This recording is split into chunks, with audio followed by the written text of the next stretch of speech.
3 চক্কর দেওয়ার পর আপনার অজুটা ভেঙে গেছে। অসুস্থ হতে পারেন, পেটে গ্যাসের কারণে হতে পারে, যে কোনো কারণে অজু ভাঙতে পারে। এখন আপনি ভাবছেন যে যদি আমি বলি অজু আমার ভেঙে গেছে, তাহলে আমার জন্য কি বাকি 7 জন তাওয়াফ বন্ধ করবে? তো তারা তো আমাকে ডেফিনেটলি বলবে যে অজু করে আসো। আর হারামের কিন্তু ভিতরে কোনো অজুর সিস্টেম তো মাতাফে নাই। মসজিদে হারামের ভিতরেও করেনি ওরা, দোতলা আছে উপরের দিকে, কিন্তু ভিতরে নিচতলা নেই। থাকলেও কোনাকানিতে আছে, খুঁজেই পাবেন না। আমরাও যে খুঁজে পাই না, পথ হারাই ফেলি, দিক হারাই ফেলি বারবার যদিও যাই। তখন আপনার জন্য কেউ ওয়াইটও করবে না, অজুর জায়গাও পাবেন না। আর আপনাকে যদি বলে বাহিরে যাই অজু করে আসো, তাহলে আপনি বাহিরে চিনবেনও না, আবার গেলে ফিরতে পারবেন না। আবার এত বেশি তারা বন্ধ করে দেয়, ক্লোজ করে দেয় দরজাগুলো, যে আপনি হয়তো ঢুকছেন এক পথে, দ্বিতীয়বার এই পথে আপনাকে ঢুকতে আর দেবে না। 2 মিনিট পরে ক্লোজ করে দিয়েছে। তখন আপনি তো লোকজন পাবেন না। তো এখন এই যে একটা বিশাল সমস্যা পড়ে গেলেন, তার জবাব কি? অজু ছাড়া তাওয়াফ করে নেবেন, ঠিক না? হবে না। হজ বাতিল। তাওয়াফ ফরজ, অজু সহ করা ফরজ। মাগরিবের নামাজ ফরজ, 3 রাকাত ফরজ।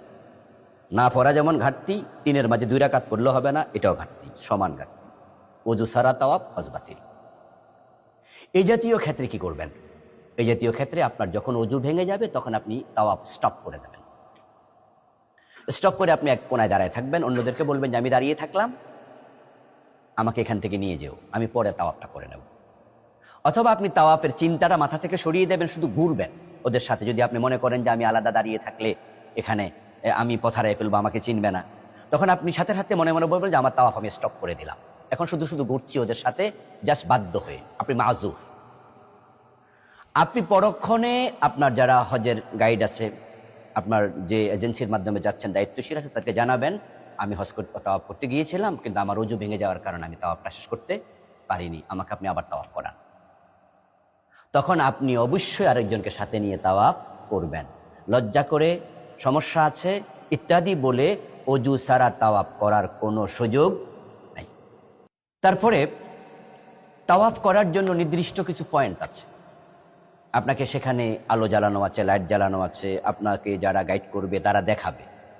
শুরুটা ঠিকঠাক জায়গা থেকে করবেন।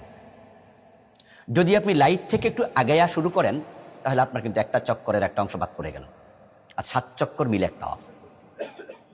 এই জন্য ডেফিনেটলি আপনার শুরুটা হবে লাইটের আগ থেকে। ওখানে কোনাকুনি লাইট দেয়া আছে, আপনার হজরে আসওয়াদ পাথর বরাবর তাকাইলে দেখবেন। আর লোকজন শুরু করছে কোথায় আপনি খেয়াল করবেন। তা আপনাকে একটু আগ থেকে শুরু করতে হবে, কিন্তু ভিতরে গিয়ে শুরু করা যাবে না। কিছু ভুল কাজ হয় তাওয়াফ চলাকালে। তার মাঝে একটা হচ্ছে পুরুষেরা তারা রমল করে না, অথচ ফরজ তাওয়াফে রমল করা সুন্নাহ। রমল কি শিখে নেবেন, এটা আমার আলোচ্য বিষয় নয়, জাস্ট ইঙ্গিত দিলাম। রমল করে অনেকে, করার পরে কাপড়টা ঠিক করে না, তারা 7 চক্করে পুরা ফিট উদাম। আবার অনেকে 7 চক্করের পরে সাই করতে গিয়ে সাফা মারাওয়াত, ওখানেও উদাম। এই উদাম অবস্থা অনেকে আরাফার মাঠে চলে যাচ্ছে, ইলমের ঘাটতি। আপনি শুধুমাত্র রমলের 3 চক্করে আপনার যে কাপড়টা সেটা বাম বগলের নিচ দিয়ে নেবেন, এটা খালি রাখবেন, ডান বগলের কাঁধের উপর দিয়ে আসবে। যখনই রমল শেষ, কাপড়টা আপনি আবার ইজি করে নেবেন। এটা ইসলামের সৌন্দর্যের সাথে সাংঘর্ষিক। তাহলে রমলটা কখন করা লাগবে, কখন কাপড়টা ঠিক করা লাগবে, এটা বুঝে নেবেন।